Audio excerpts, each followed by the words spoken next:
Comment fast. Let me know what we have discussed yesterday. थोडं कालचं जे discussion आहे त्याच्यापासून स्टार्ट करू. आपण काय डिस्कस केलं guys? What we have discussed yesterday. आपण डिस्कस केलं का मॅटर विषयी काल? What we have discussed? We have discussed what? पटापट सांगा. डेफिनिशन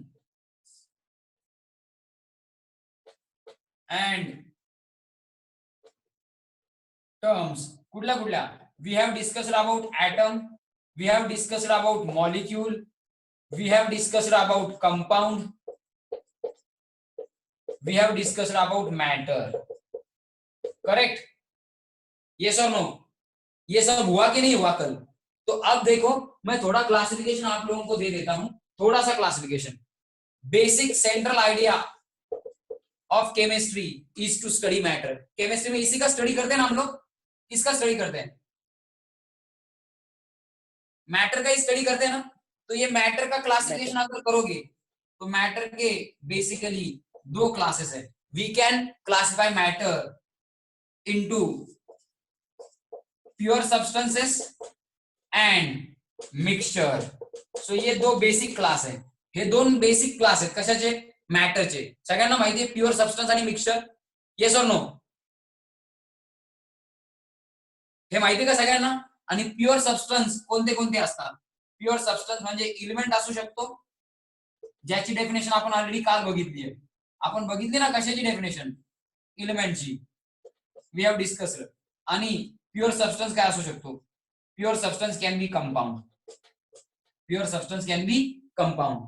सो मॅटर या दोन बेसिक क्लास मध्ये क्लासिफाय करता येतं. मॅटर प्युअर सबस्टन्स असू शकतं किंवा मिक्सचर असू शकतं. प्युअर सबस्टन्स पुढे एलिमेंट आणि कंपाऊंड या दोन कॅटेगरी मध्ये कन्वर्ट करता येतात. मग कोण सांगेल मला what is the definition of element? Element विषयी काय बघितलं होतं? काय एक काम करा, फरक सांगा फक्त एलिमेंट आणि कंपाऊंड मध्ये. Element is also class of pure substance, compound is also class of pure substance. Element पण प्युअर सबस्टन्स म्हणजे मॅटरचा एक क्लास आहे आणि कंपाऊंड पण प्युअर सबस्टन्स म्हणजे मॅटरचाच एक क्लास आहे. सब क्लास मला वाटलं तर. Element is subclass of matter. मॅटरचा पहिला क्लास कुठला आहे? Pure substance. आणि त्याचं फर्दर क्लासिफिकेशन एलिमेंट आणि कंपाऊंड मध्ये करतो आपण. मग एलिमेंट आणि कंपाऊंड मधला बेसिक डिफरन्स सांगितलं तरी चालेल. Element cannot decompose and compound can be decomposed. Yes पटकन सांग. Elements cannot be decomposed and compound. Elements cannot be decomposed into other substances by simple physical and chemical method. आणि कंपाऊंडचं काय करू शकतो? Decomposition करू शकतो. Yes Sampada, you are correct. Yes बाकीच्यांना माहिती का हा difference? Element can not be decomposed आणि कंपाऊंड्स कॅन बी डिकॉम्पोज्ड. हे सगळ्यांना माहिती का? Element can be डिकॉम्पोज्ड. येस और नो? सगळ्यांना माहिती नाही? येस हे माहिती ना सगळ्यांना? Yes sir. ओके ठीक आहे, हे सगळ्यांना माहिती आहे. मग मिक्सचर काय असतं? मिक्सचरची डेफिनेशन कोण सांगेल? मिक्सचर म्हणजे काय? तुम्ही काय केलं? टू और मोर सबस्टन्सेस तुम्ही मिक्स केले, not in definite proportion. Two or more substances not in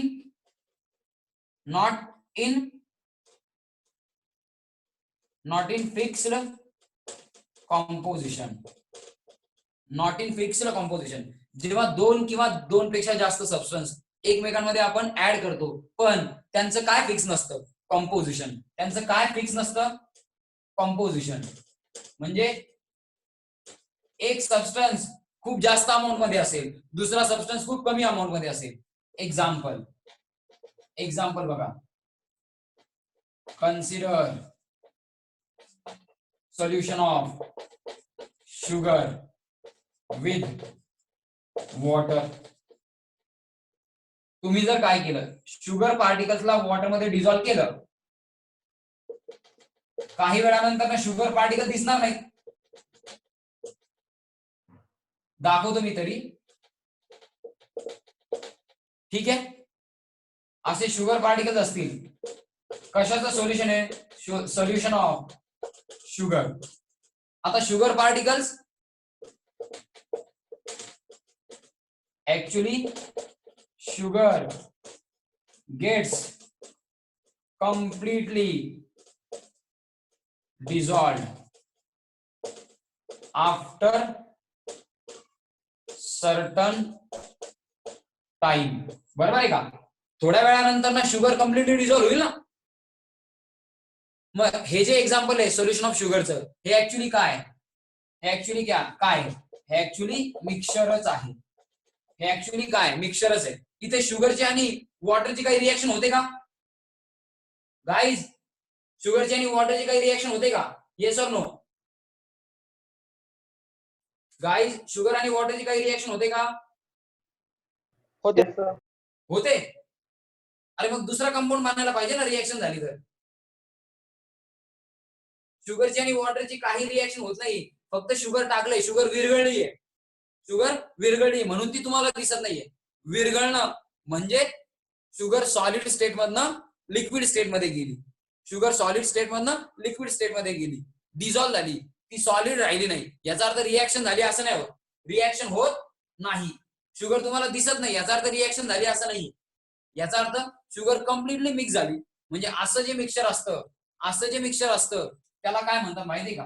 असं जे मिक्सचर असतं त्याला म्हणतात, तुम्ही ऐकला शब्द बऱ्याच वेळा, त्याला म्हणतात काय? होमोजेनियस. हा, होमोजिनस. त्याला काय म्हणतात? Homogeneous mixture. कळाले का? होमोजिनस मिक्सचर काय? दोन जे सबस्टन्सेस किंवा दोन पेक्षा जास्त जे सबस्टन्सेस एकमेकांमध्ये मिक्स केले ते वेगळ्या प्रपोर्शन मध्ये घेतले असतील. एक कमी अमाऊंट मध्ये घेतला, एक जास्त अमाऊंट मध्ये घेतला, पण जेव्हा ते एकमेकांमध्ये ऍड करतो आणि मिक्सचर फॉर्म करतो त्यावेळेस ते जे कमी अमाऊंट मधलं जे आहे, कमी अमाऊंट मधला जो सबस्टन्स आहे तो सबस्टन्स युनिफॉर्मली डिस्ट्रीब्यूट होतो आणि ते दोन सबस्टन्स एकमेकांपासून वेगळे दाखवता येत नाही. फिजिकली तुम्हाला ते वेगळे दिसत नाही. अशा मिक्सचरला काय म्हणायचं? होमोजिनस. अशा मिक्सचरला काय म्हणायचं? होमोजिनस. कळालं का? एक टाईप कळाला का मिक्सचरचा? हो सर.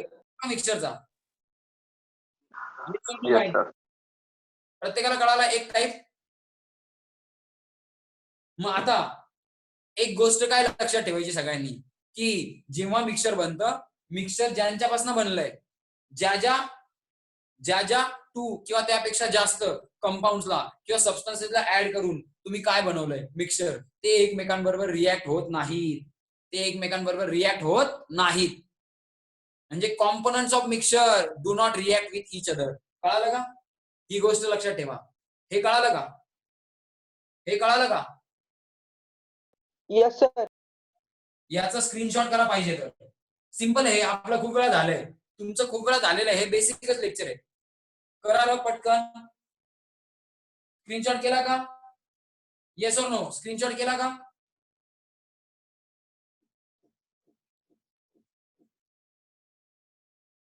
ठीक आहे, मग आता रफ करतो.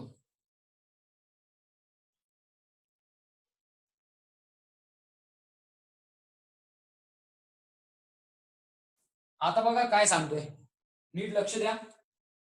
आता दुसरं मिक्सचर सांगतो.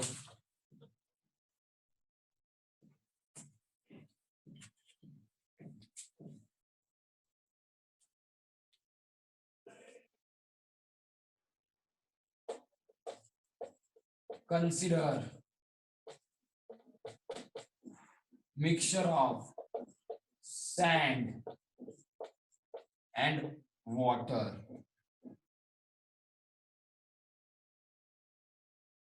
सपोज एका बीकर मध्ये तुम्ही काय घेतला? वॉटर. एका बीकर मध्ये काय घेतलं तुम्ही? वॉटर.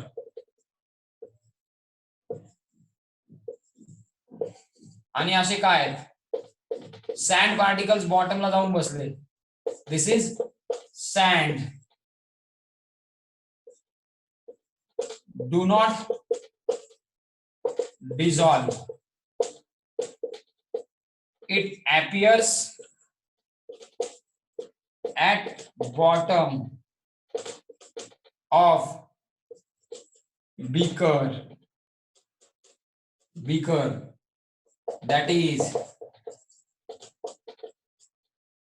easily आयडेंटिफाईड, तुम्हाला इझिली आयडेंटिफाय करता येते. आणि हे काय वॉटर. मग हे मिक्सचर करताना तुम्ही काय केलंय, वॉटर आणि सँड ऍड केली ना एकमेकांमध्ये. सँड कमी घेतली आहे, वॉटर जास्त आहे, म्हणजे कॉम्पोजिशन फिक्स आहे का? नाही. तुम्हाला वाटलं तुम्ही 1 लिटर वॉटर घेऊ शकता, तुम्हाला वाटलं तुम्ही फक्त 50 ग्रॅम सँड घ्यायची, तुम्हाला वाटलं 200 ग्राम सँड घ्यायची, तुम्हाला वाटलं अर्धा किलो म्हणजे काय 500 ग्रॅम सँड घ्यायची, 20 लिटर वॉटर घ्यायचं, तुम्ही घेऊ शकता. म्हणजे वॉटर आणि सँडची अमाऊंट फिक्स नसलेली पण चालते. किती वॉटर घेतलं आणि सफिशियंट वॉटर घेऊन त्यात सफिशियंट अमाऊंट ऑफ सँड तुम्ही टाकली, मिक्सचर बनवू शकतं. पण जेव्हा सँड आणि वॉटर मिक्स करता, सँड डिझॉल्व्ह होते का? सँड डिझॉल्व्ह होते का? Yes or no? No. Dissolve होते का? Yes or no? होत नाही. सँड डिझॉल्व्ह होत नाही. म्हणजे तुम्हाला ती कुठे दिसते? बॉटमला दिसते ना? Yes or no? तुम्हाला ती बॉटमला दिसते ना? Yes. इझिली आयडेंटिफाय करता येते ना? म्हणजे 2 कॉम्पोनंट इझिली आयडेंटिफाय करता येतात अँड इझिली सेपरेट पण करता येतात. मग असं मिक्सचर ज्याच्यामध्ये 2 कॉम्पोनंट 2 कॉन्स्टिट्युएंट ज्यांच्यापासून मिक्सचर बनलंय ते एकमेकांमध्ये काय होत नाहीत, डिझॉल्व्ह होत नाहीत. मग दोन्ही कॉम्पोनंट इझिली आयडेंटिफाय करता येतात. सँड पण दिसते, वॉटर पण दिसतं. डोळ्यांनी दिसतं की वेगवेगळे आहेत म्हणून तिथे. ओके, वेगवेगळे आहेत म्हणून डोळ्यांनी दिसतं, म्हणजे इझिली आयडेंटिफाय होतात आणि इझिली फिल्ट्रेशन करून सेपरेट पण करता येतात. असं मिक्सचर म्हणजे काय? असं मिक्सचर म्हणजे काय? Heterogeneous mixture. हा, हेटेरोजिनस. असं मिक्सचर म्हणजे काय? हेटेरोजिनस. कळालं का मग? होमोजिनस आणि heterogeneous. Yes or no? Yes, ma'am. Guys, you got this? Homogeneous आणि हेटेरोजिनस मिक्सचर काय? कळाला का मग फरक? Yes, sir. मग होमोजिनस असू देत किंवा हेटेरोजिनस, होमोजिनस असू देत किंवा हेटेरोजिनस, दोन्ही मिक्सचरच्या केसमध्ये ज्यांच्यापासून हेटेरोजिनस मिक्सचर बनलंय ते वॉटर आणि सँड, किंवा ज्यांच्यापासून होमोजिनस मिक्सचर बनलंय शुगर आणि वॉटर, हे कोणतेही कॉम्पोनंट होमोजिनस मिक्सचर ज्यांच्यापासून बनलंय ते किंवा हेटेरोजिनस मिक्सचर ज्यांच्यापासून बनलंय ते सबस्टन्सेस एकमेकांबरोबर रिॲक्ट होत नाहीत. म्हणजे मिक्सचर मध्ये ज्यांच्यापासून मिक्सचर बनतं ते कॉम्पोनंट्स एकमेकांबरोबर काय होत नाहीत, केमिकली रिॲक्ट होत नाहीत. कळालं का? लक्षात घ्या, डिझॉल्व्ह होणं म्हणजे रिॲक्ट होणं नाही. डिझॉल्व्ह होणं म्हणजे फक्त सॉलिडचं लिक्विड होणं. एखाद्या लिक्विड मध्ये सॉलिड टाकला असता तो डिझॉल्व्ह होणं, याचा अर्थ तो रिॲक्ट होत नाही. डिझॉल्व्ह होणं म्हणजे सॉलिड ची फेज चेंज होऊन तो लिक्विड फेज मध्ये गेला. कळालंय का? Yes or no guys? Yes. कळतंय का? Yes, sir. सगळ्यांना कळालं हे? मग आता हे जर कळालं असेल तर आपलं अजून थोड्या बेसिक कडे जाऊयात. आपले जे इम्पॉर्टंट टॉपिक्स आहेत आता त्यांच्याकडे जाऊयात. याचा स्क्रीनशॉट पाहिजे तर घ्या. इझी, हे तुमचं झालेलं आहे, हे तुमचं झालेलं आहे. आपल्याला कोर पार्ट चालू करायचा आहे आता डिस्कशनला. हे रब करू का? Yes.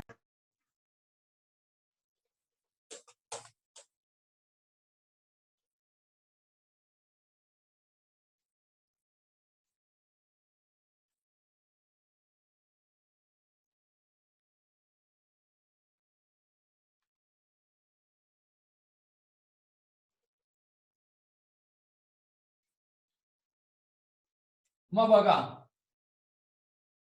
मॅटर आहे तुमच्याकडं. क्वेश्चन काय बघा,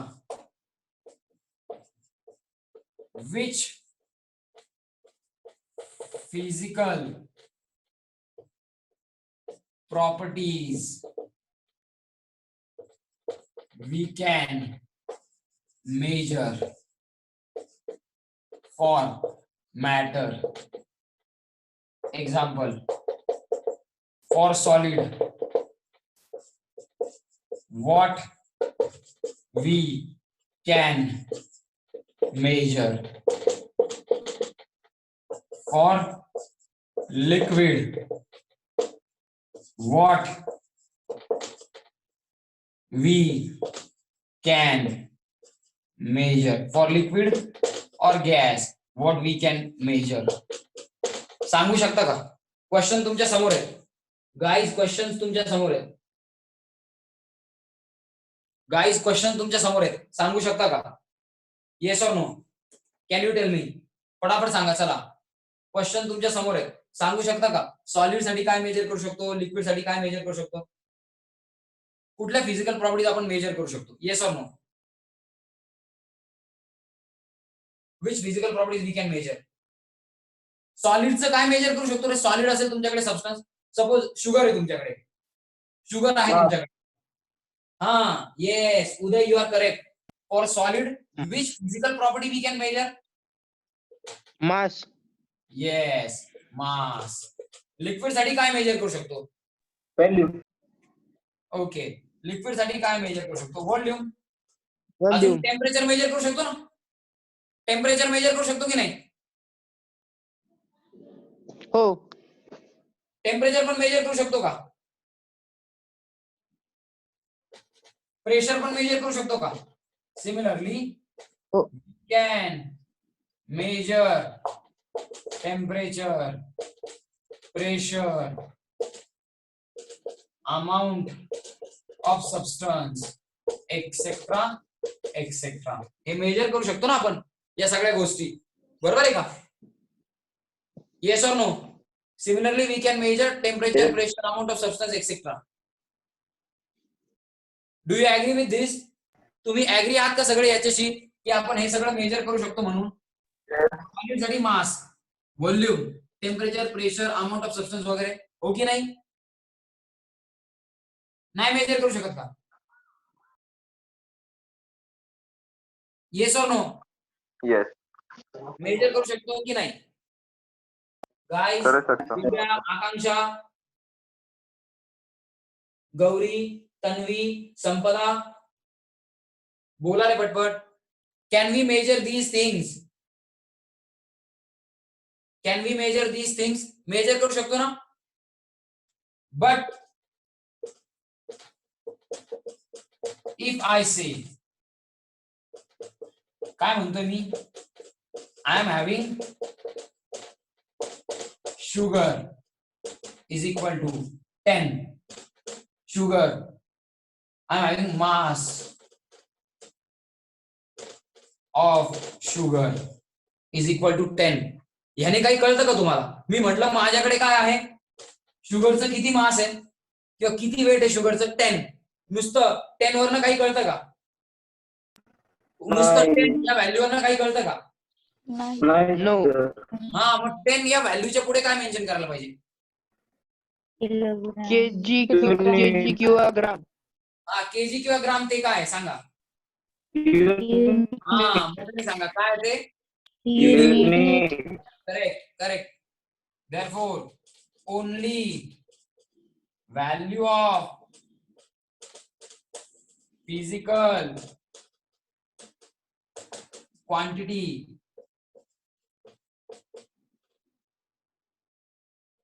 gives no information. Hence, unit is required. इसलिए क्या चाहिए? यूनिट चाहिए. इसलिए क्या चाहिए? यूनिट चाहिए. बरोबर ना? कळलं प्रत्येकाला? मग नुसती व्हॅल्यू नाही सांगायची, इथे काय पाहिजे? युनिट. पुढे काय पाहिजे? युनिट. कळालं का हे सगळ्यांना? येस और नो? प्रत्येकाला कळालं? स्क्रीनशॉट करा चला. Do the screenshot. म्हणजे ज्यांच्या काही ना काही फिजिकल प्रॉपर्टीज मेजर करता येतात, ज्या मेजर करता येतात त्यांनाच आपण फिजिकल प्रॉपर्टीज किंवा फिजिकल क्वांटिटीज म्हणतो. कोणाच्या फिजिकल क्वांटिटीज मेजर करायच्या आपल्याला? सॉलिड, लिक्विड और गॅस. आपलं मॅटर 3 स्टेट मध्ये असतं ना जनरली, सॉलिड, लिक्विड आणि गॅस. मग सॉलिड मॅटर असेल you can major mass, volume पण मेजर करू शकता. लिक्विड असेल जनरली व्हॉल्यूम मेजर करता. तसं temperature, pressure, amount of substance या सगळ्या गोष्टी मेजर करू शकता तुम्ही. आणि या ज्या मेजर करता येतात या सगळ्या प्रॉपर्टीज यांनाच म्हणायचं फिजिकल प्रॉपर्टीज. पण फक्त फिजिकल प्रॉपर्टीची व्हॅल्यू सांगितली, it makes no sense. So value of physical property के साथ साथ क्या बताना चाहिए, उस वैल्यू के आगे क्या बताना चाहिए, यूनिट भी बताना चाहिए. कळालंय का हे सगळ्यांना? येस और no? Do take the screenshot. Okay. मग आता हा हे रब करतो मी आणि मग आता आपण बेसिक फिजिकल फंडामेंटल प्रॉपर्टी आणि त्यांचे युनिट रिवाइज करू. त्यांचे युनिट रिवाइज करू. 10th मध्ये 9th मध्ये तुमचं झालेलं आहे. फिजिक्स मध्ये तुमचं झालं असेल डायमेन्शन वगैरे किंवा युनिट्स फिजिकल फंडामेंटल प्रॉपर्टीचे फिजिक्स मध्ये पण होतात. येस और नो? सो पहले तो यूनिट की डेफिनेशन बताओ. यूनिट क्या है? यूनिट क्या है, किसको कहते हैं unit? What is unit actually? बोलो फटाफट. What is unit actually? What is unit actually? Definition सांगतो बघा एकदा. Arbitrarily chosen. आर्बिट्ररीली म्हणजे सहज, सहज निवडलेलं. त्याच्या मागे कुठलं लॉजिक नाही. लॉजिक न लावता सहज निवडलेलं. आर्बिट्ररीली चोजन अँड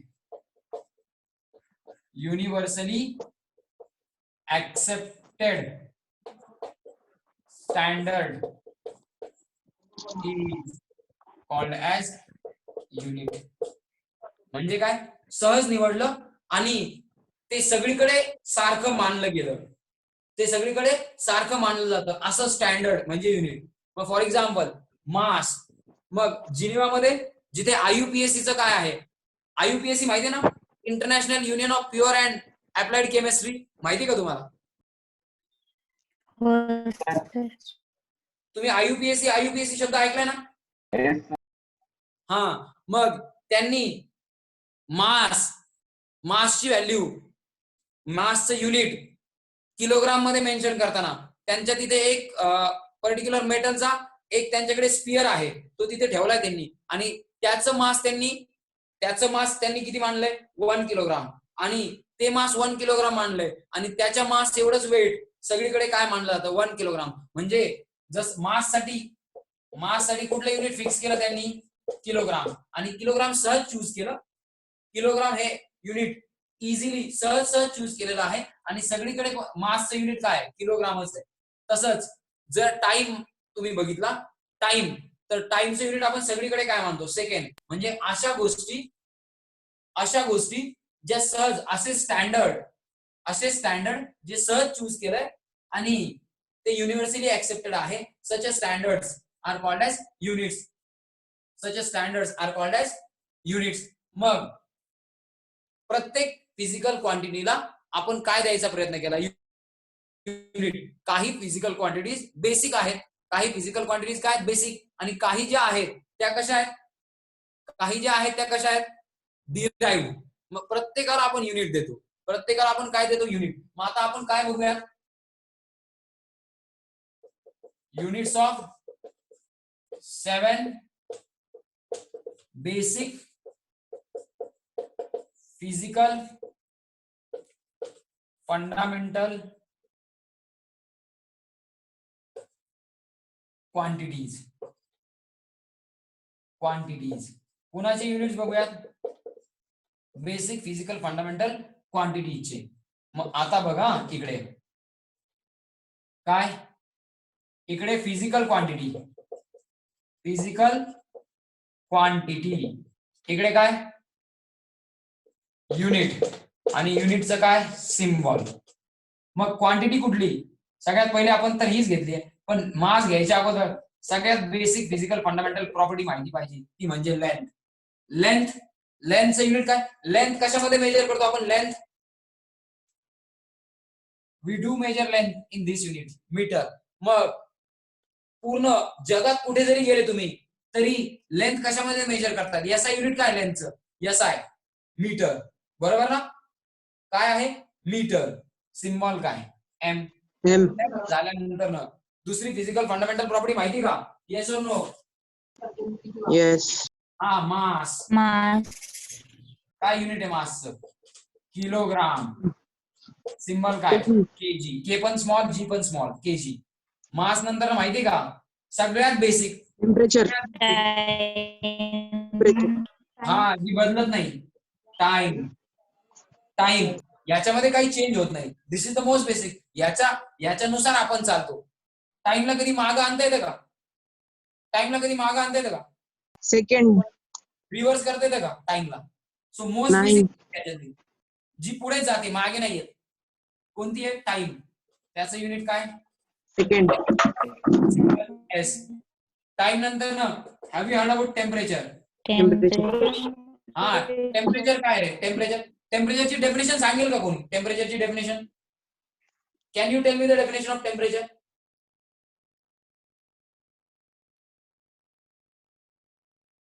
डेफिनेशन सांगता का टेम्परेचरची? हे सगळं बेसिक आहे, झालंय आपलं खूप वेळा.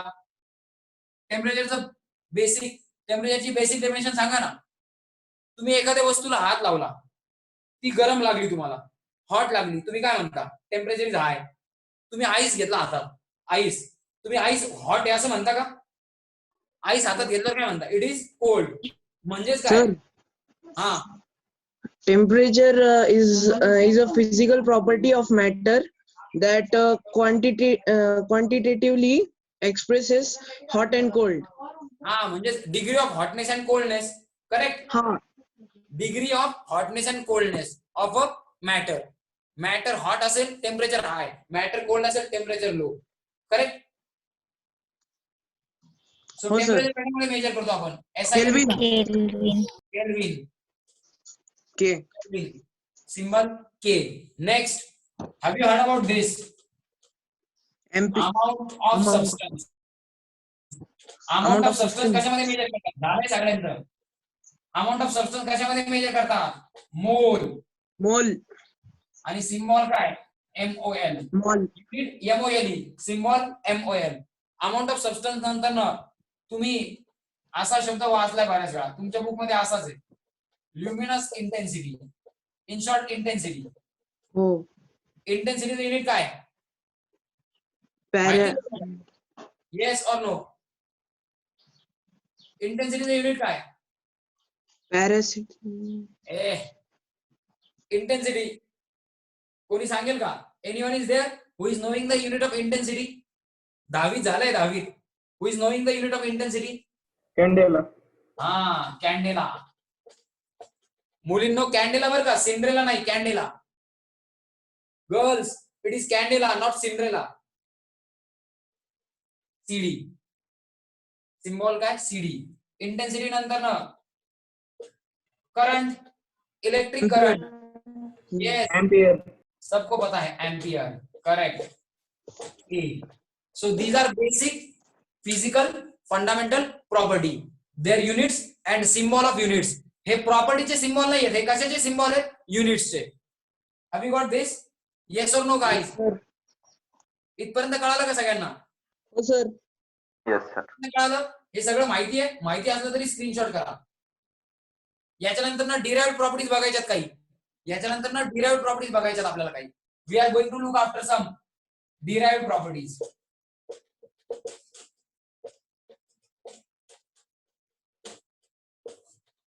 We are going to look after some derived properties.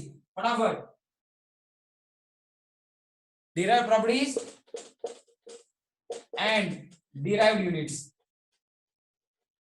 हे डिस्कस करायचंय. हे कळालं असेल, स्क्रीनशॉट करा. चला, स्क्रीनशॉट करा. इथपासनं नोट्स बनवायला लागायचं. मागच्या बनवल्या तरी चांगलं, पण इथपासनं नोट्स बनवायला लागायचं. एक बुक घ्यायची नवीन विकत, त्याच्यावरती टाकायचं केमिस्ट्री झूम लेक्चर नोट्स, आणि हे स्क्रीनशॉट समोर ठेवून पटकन नोट्स बनवून टाकायच्या आपल्या भाषेत. मी तर नोट्स देणारच आहे. बेस्ट नोट्स मी तुम्हाला प्रोव्हाइड करेल, एकदम बेस्ट. त्या नोट्सच्या बाहेर तुम्हाला काहीच करावं लागणार नाही, पण तुम्हीही स्वतःच्या नोट्स बनवायच्या. सेल्फ स्टडी म्हणून स्वतःच्या नोट्स बनवायच्या. कळतंय का? मग स्क्रीनशॉट घ्या. घेतलाय का स्क्रीनशॉट? हो sir.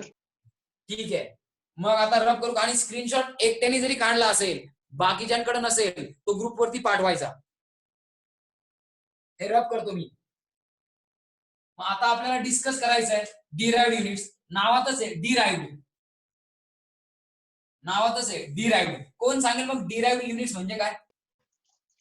Adopted. Name indicates derived. Yes. Yes, derived. Name itself indicates derived. नावातच आहे. आकांक्षा बोल काय? ओके. हो आणि सर सेपरेट टाइप झालं. Okay. Derived properties. Guys derived properties सांगा. ठीक आहे. ज्या प्रॉपर्टीज आणि त्यांचे युनिट्स, ज्या प्रॉपर्टीज आणि त्यांचे युनिट्स आपण कशावरनं काढतो?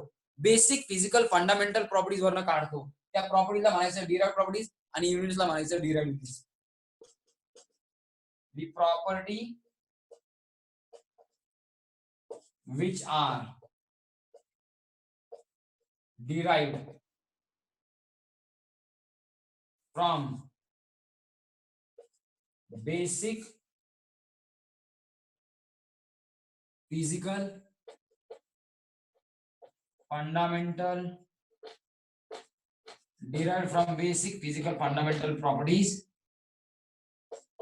by using some formula of fundamental property. By using some formula of fundamental property are called derived properties क्या quantities are called derived properties. आता परत एकदा इलॅबरेट करतो. ज्या क्वांटिटीज किंवा ज्या प्रॉपर्टीज, ज्या फिजिकल प्रॉपर्टीज आपण कुणावरनं काढतो? कुणावरनं डिराइव्ह करतो? कशापासून डिराइव्ह करतो? ज्या प्रॉपर्टीज आपण कशापासून डिराइव्ह करतो? बेसिक फिजिकल फंडामेंटल प्रॉपर्टीज पासून. कसं? फंडामेंटल प्रॉपर्टीचा कुठला तरी फॉर्म्युला वापरून, फंडामेंटल प्रॉपर्टीचा कुठला तरी फॉर्म्युला वापरून डिराइव्ड क्वांटिटीज आपण काढतो. ज्या प्रॉपर्टीज आपण काढतो त्यांना डिराइव्ड प्रॉपर्टीज म्हणायचं किंवा डिराइव्ड क्वांटिटीज म्हणायचं. प्रॉपर्टी किंवा क्वांटिटी एकच आहे. प्रॉपर्टी किंवा क्वांटिटी एकच आहे. ठीक आहे. अँड त्यांच्या युनिट्सला काय म्हणायचं? Units of derived quantities are derived units. Units of derived quantities are derived units. मग त्या डिराइव्ड क्वांटिटीचे जे युनिट्स आहेत किंवा डिराइव्ड प्रॉपर्टीचे जे युनिट्स आहेत त्यांनाच म्हणायचं डिराइव्ड युनिट्स. हे कळालंय का? म्हणजे थोडक्यात डिराइव्ड प्रॉपर्टीज कशापासून काढायच्या? कुणापासून काढायच्या? बेसिक फिजिकल फंडामेंटल प्रॉपर्टीज काय काढायच्या? डिराइव्ड प्रॉपर्टीज काढायच्या. आणि त्यांच्या युनिट्सला काय म्हणायचं? Derived units. ठीक आहे. ही डेफिनेशन वगैरे पाहिजे असेल तर लिहून घ्या किंवा स्क्रीनशॉट करा. याचाही स्क्रीनशॉट करा. मग मी काय करतो? रब करतो, कारण मला आता जागा लागेल. डिराइव्ड क्वांटिटी, त्यांचा फॉर्म्युला, सिम्बॉल, युनिट सगळे लिहायला जागा लागेल. करा स्क्रीनशॉट पटकन पटकन. केलं सर. केलं. 2-3 मिनिटं आपल्याला लागतील. मग आपण काय करू? आपला हा सेशन वाइंड अप करू. आपलं 4-5 मिनिटं केले. 4-5 मिनिटात हा सेशन संपेल. काही महत्वाच्या डिराइव्ड क्वांटिटीज आपण घेऊ. रब करू का हे? Yes sir.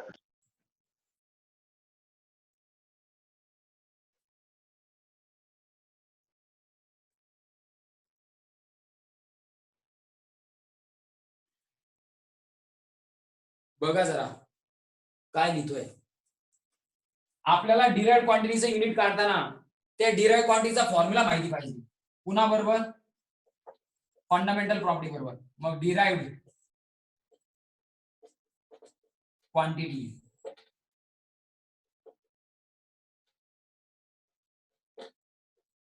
फॉर्म्युला किंवा काय रिलेशन विथ फंडामेंटल प्रॉपर्टी. कुणाचं रिलेशन? डिराइव्ड क्वांटिटीचं रिलेशन कुणाबरोबर? फंडामेंटल प्रॉपर्टी बरोबर. इकडे काय? युनिट आणि इकडे काय?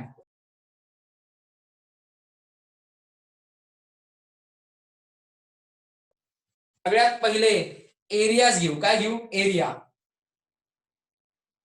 डिराइव्ड क्वांटिटी पहिल्या कॉलम मध्ये, त्या डिराइव्ड क्वांटिटीचं फंडामेंटल प्रॉपर्टी बरोबर जे रिलेशन आहे, फंडामेंटल प्रॉपर्टी बरोबर डिराइव्ड क्वांटिटीचं जे रिलेशन आहे, याचं डिराइव्ड क्वांटिटीचं फंडामेंटल प्रॉपर्टी बरोबर जे रिलेशन आहे ते म्हणजेच नंतर ना सिम्बॉल. ठीक आहे. मग area, first derived quantity is area. First derived quantity is area. First derived quantity is area. मग एरियाचं कोणत्या फंडामेंटल प्रॉपर्टी बरोबर रिलेशन आहे सांगा बरं. एरिया कोणत्या फंडामेंटल प्रॉपर्टी बरोबर रिलेटेड आहे? एरिया कोणाबरोबर रिलेटेड आहे? लेंथ. करेक्ट आहे का? Area is related to length. Length. आणि काय लेंथचं काय करावं लागतं? स्क्वेअर. हा, लेंथचं काय करावं लागतो? स्क्वेअर. बरोबर आहे का गाईज? करेक्ट आहे का? लेंथचं काय करावं लागतं? स्क्वेअर. तेव्हा काय मिळतो? बरोबर आहे का? येस और नो? Yes, sir. आवाज बंद करा रे. हा एरियाचा फॉर्म्युला करेक्ट आहे का? Length square.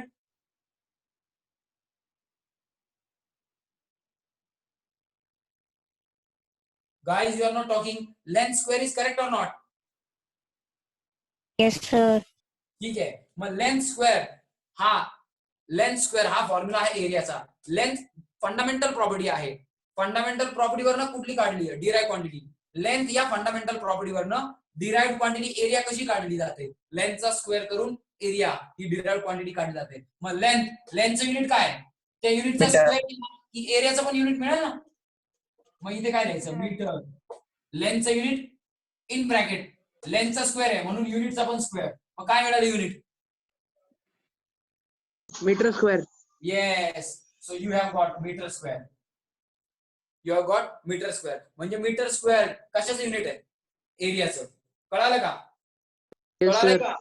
तसंच आता व्हॉल्यूम घ्या ना. व्हॉल्यूम पण कशाशी रिलेटेड आहे? लेंथ. व्हॉल्यूम कसा काढतात? लेंथ वरनं. Length cube. तुम्ही असं करता ना, L इंटू बी इंटू एच असंच करता ना. मग लेंथ ब्रेथ हाईट म्हणजेच लेंथ ब्रेथ पण लेंथच आहे आणि हाईट पण काय आहे? लेंथचाच प्रकार आहे. म्हणजे तिन्ही लेंथच आहेत. ब्रेथ, हाईट आणि लेंथ हे सगळे लेंथचेच प्रकार आहे. लेंथ किती वेळा आहे? म्हणजे 3 वेळा. म्हणजे लेंथचा काय? स्क्वेअर. सॉरी, लेंथचा काय? Cube. हा. आता लेंथचा क्यूब केला तर तुम्हाला व्हॉल्यूम ही डिराइव्ड क्वांटिटी मिळते. मग लेंथच्या युनिटचा क्यूब केला तर व्हॉल्यूमचं पण युनिट मिळेल ना. म्हणजे काय? Meter cube. Metre cube. कळतंय का? येस और no guys? Yes, sir. Yes, sir. मग आता सगळ्यात महत्वाचं एक तुम्ही खूप वेळा वापरणार आहे, स्टेट्स ऑफ मॅटर मध्ये खूप वेळा वापरणार. सिम्बॉल डी आहे, small D. Destiny. Destiny. Density. हा बर, डेन्सिटी. सॉरी, डेन्सिटी नाहीये, डेस्टिनी आहे. ठीक आहे. Density. बर, डेन्सिटी. ओके. डेन्सिटी. डेन्सिटी कशावरनं काढतात माहिती का? डेन्सिटी कशाचा रेशो माहिती का? मास. मास तर फंडामेंटल क्वांटिटी आहे. Mass divided by volume. म्हणजे मास या फंडामेंटल प्रॉपर्टीचा व्हॉल्यूम या डिराइव्ड प्रॉपर्टी बरोबर रेशो घेतला. मास फंडामेंटल आहे, व्हॉल्यूम डिराइव्ड आहे. दोघांचा रेशो घेतला तर काय मिळते? डेन्सिटी. मग डेन्सिटीचं युनिट काढायचं असेल, मासचं युनिट अपॉन व्हॉल्यूमचं युनिट. मासचं युनिट काय किलोग्राम आणि व्हॉल्यूमचं युनिट काय? म्हणजे असं लिहू शकता तुम्ही, किलोग्राम अपॉन मीटर क्यूब किंवा किलोग्राम मीटर रेस टू -3. कळालं का? येस और नो? येस और नो? Yes, sir. कळालं का? मग डेन्सिटीचं युनिट काय आहे? मग डेन्सिटी नंतर ना कधी ऐकलं का हे? वेलॉसिटी. येस और नो गाइस? येस और नो? Yes. हा, मग वेलॉसिटी म्हणजे काय? Displacement upon time. डिस्टन्स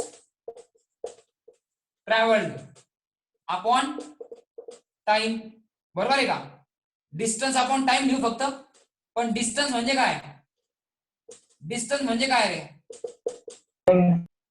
लेंथच आहे ना. डिस्टन्स म्हणजे काय? इथून इथे गेलं, एखादा ऑब्जेक्ट इथून इथे गेला म्हणजेच काय, डिस्टन्स ट्रॅव्हल केलं म्हणजेच काय, एका सरळ रेषेत गेला म्हणजेच काय, डिस्टन्स म्हणजेच काय ट्रॅव्हल केलं त्यांनी, एवढं लेंथ ट्रॅव्हल केली म्हणजे डिस्टन्स. हा कशाचा प्रकार आहे, distance is nothing but length. कळालं घे. हो सर. मग डिस्टन्स म्हणजेच लेंथ आहे. मग डिस्टन्स किंवा लेंथचं युनिट आपण टाइमचं युनिट. लेंथचं युनिट काय, मीटर अपॉन सेकंड. बरोबर आहे का, म्हणजे काय, मीटर पर सेकंद किंवा मीटर सेकंद रेस टू -1. कळालंय का हे, येस और नो. हो सर. मग आता लास्ट सांगतो, लास्ट आजचं. आणि इथे आपण हे जे डिराइव्ड युनिट्स आहेत आपल्याला लागणारे ते स्टॉप करू. आपल्याला काय करता येईल मग, उद्या लॉज वगैरे किंवा महत्वाच्या गोष्टींकडे जाता येईल. ठीक आहे, हे कळालं का. मग आता काय, have you heard about acceleration. Have you heard about acceleration. Sir. हा म्हणजे काय थोडक्यात, rate of change of velocity म्हणजे व्हेलॉसिटी अपॉन टाइम आहे. व्हेलॉसिटी अपॉन टाइम आहे, बरोबर आहे का. व्हेलॉसिटी अपॉन टाइम, बरोबर आहे का. येस और no. Yes sir. Velocity unit काय समोर आहे, मीटर अपॉन सेकंद अपॉन परत काय सेकंद. म्हणजे काय, मीटर पर सेकंद किंवा असं लिहायच्या ऐवजी तुम्ही असं पण लिहू शकता. बरोबर आहे का, मीटर पर सेकंद स्क्वेअर. बरोबर आहे का सर. हे कळालं का सगळ्यांना, येस और नो. Yes sir. पण करताना कसं करायचं माहिती का, सांगू का प्रोनाउन्स करताना कसं करायचं. या व्हेलॉसिटी ऍक्सेलरेशनला मीटर पर सेकंद म्हणण्याच्या ऐवजी करेक्ट वे म्हणायचा काय सांगू का, येस और no. Yes sir. Yes sir. तुम्ही म्हणताना असं म्हणताना मीटर पर सेकंद स्क्वेअर हो. असंच म्हणताना, पण कसं म्हणायला पाहिजे माहिती का, मीटर पर सेकंद कसं म्हणायला पाहिजे, मीटर पर सेकंद असं म्हणायला पाहिजे. का माहिती का, सपोज एखादी वस्तू वरून खाली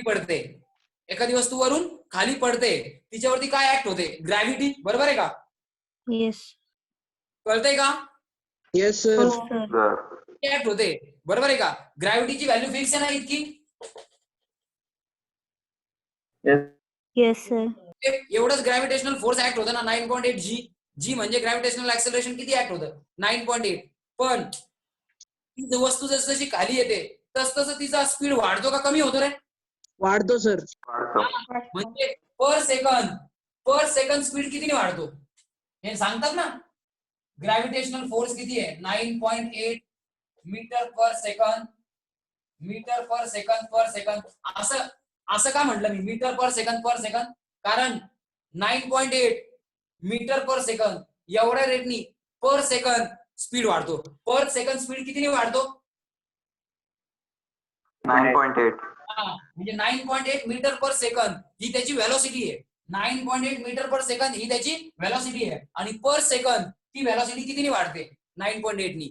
म्हणजे पहिल्या सेकंदाला 9.8 असेल, पहिल्या सेकंदाला 0 सेकंदापासून 1 सेकंद झाला, तो थोडा खाली आला ऑब्जेक्ट, त्याची velocity suppose 9.8 metre per second एवढी असेल पहिल्या सेकंदाला. दुसऱ्या सेकंदाला किती होईल, ती डबल होईल ना, बरोबर आहे का. किंवा 9.8 नी वाढेल ना ती, बरोबर आहे का. वाढेल सर. हा, म्हणून म्हणताना कसं म्हणायचं नेहमी, मीटर पर सेकंद म्हणताना कसं म्हणायचं नेहमी, मीटर पर सेकंद. कळालं का, येस और no. Yes yes sir. Sir. हे कळालं का सगळ्यांना, येस और नो. Yes sir. ठीक आहे. सो आजचं सेशन इथेच थांबूयात. We have done enough. आता आपलं हे बेसिक रिवाइज करून झालंय काल आणि आजच्या लेक्चर मध्ये. उद्यापासून actual some basic concept of chemistry मध्ये वेगवेगळे टॉपिक हळूहळू तुम्हाला शिकवायला सुरुवात करू. उद्या एक टॉपिक, एक नवीन गोष्ट, परवा एक टॉपिक, थोडीशी नवीन गोष्ट. कळालंय का. मग हे आता लक्षात ठेवायचं आणि उद्यापासून सगळ्यांना सांगायचं, उद्यापासून बुडवलं तर परत काय ते होणार नाही. खूप बेसिक गोष्टी होती पहिलेच 10 दिवस. बेसिक मध्ये थोडं 11वीचं शिकायला मिळेल. थोडं बेसिक, थोडं 11वी, जे तुम्हाला 10वीला माहिती आहे त्याच्यावर 11वीचं. जे तुम्हाला 10वीला माहिती आहे त्याच्यावर 11वीचं असं आपण पुढे जाणार आहोत. ठीक आहे, ठीक आहे. सो स्टॉप करू का आता इथे? Yes, sir. हे स्टॉप करू का इथे? येस और नो? Yes. ठीक आहे.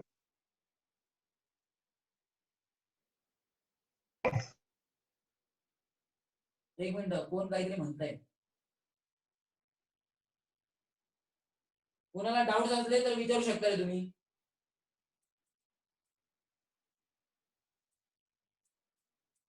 कोणाला काही डाऊट असले तर विचारू शकता. ठीक आहे, अभ्यास करा आणि उद्या परत भेटूया. हे बंद करतो मी आजचं सेशन. ठीक आहे, Okay. Thank you, sir. Bye bye.